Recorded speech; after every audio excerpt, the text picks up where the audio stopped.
We now come to, if you like, the real meat of this whole presentation. Everything we've been doing is preparation.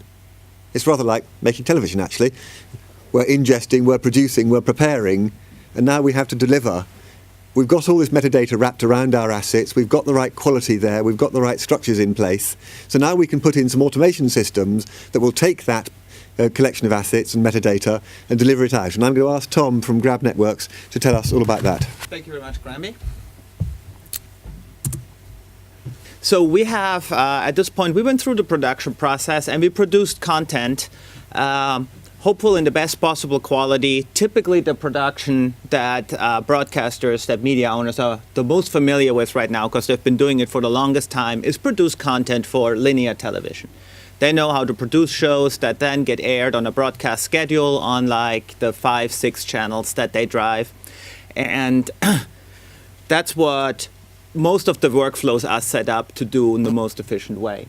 Now, what has happened over the past, let's say, 10 years, a whole lot of new media platforms have emerged. And new ones are emerging on a fairly regular basis.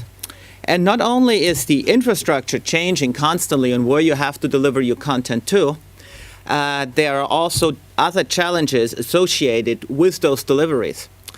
You don't want to send the same content to all those outlets that you're partnering with, but very specific deals have been put in place with your sales team or the business development team at a broadcaster that strikes very particular deals for each one of those outlets. For example, this is an example taking NBC, and they deliver content to Hulu, for example. And to Hulu, they pretty much send everything that they produce. So this is 100 new titles every day and as soon as possible, kind of like a just missed type workflow, for example. And the whole system is ad-based, so there's no pay-per-view associated with it. And it's exclusive for the first 24 hours. So those are parts of the deal that a broadcaster struck with a particular outlet. There are other outlets, Comcast, having a video-on-demand service, kind of like an IP video-on-demand service. You go to your set-top box, you pull up the content. A different deal is in place. In this case, 75 titles are delivered per month. And this is a revenue pay-per-view model. So you charge $2, for example, for every movie that you watch. And of course, you want to make sure you don't validate the Hulu exclusivity rule. And there's a third one going to iTunes, again, a similar pay-per-view model.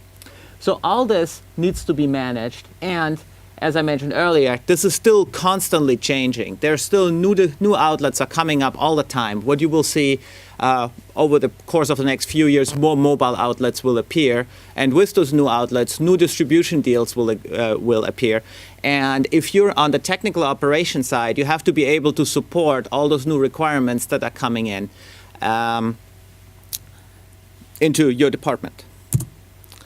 And where are those requirements coming from? Well, there's a lot of different departments within the organization that have some input into that. Clearly, there's production, right? And we talked about that, how you get the content out of post-production. That's where the actual video clips are coming from. And it's pretty much the only place where they're going to be coming from. But there are other departments now that also have input to that. For example, I talked about the sales or the business development team within a broadcaster that actually signs up all those new distribution deals. They have input now to the distribution process, and that is completely new. When you came from a broadcast background, you had your channels. They were changing very infrequently. You might launch a new channel every year or every other year, but for the most part, it was very static. Those distribution deals change on a regular basis. New ones appear, the terms change, so sales has a lot of input into that. Legal, of course, has input into it, because with those new outlets come new licensing deals. For example, if I only have the rights to football for linear television and web distribution, but not mobile, that affects what I can publish and what I can send to my mobile distribution partners. Marketing can have input into that, because they might want to use the website as a promotional tool to promote new shows on their linear television. So I might be required to run certain bumpers in front of my web clips in order to promote and get the viewer back onto my linear channels. And so all this input has to be considered when you distribute content to this new media outlet, and that's of course a challenging problem.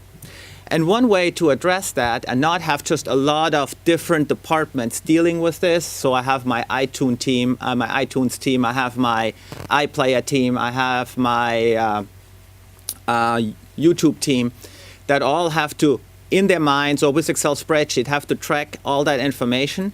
A more structured approach is necessary in order to make that scalable and to make it not be just a huge money sink.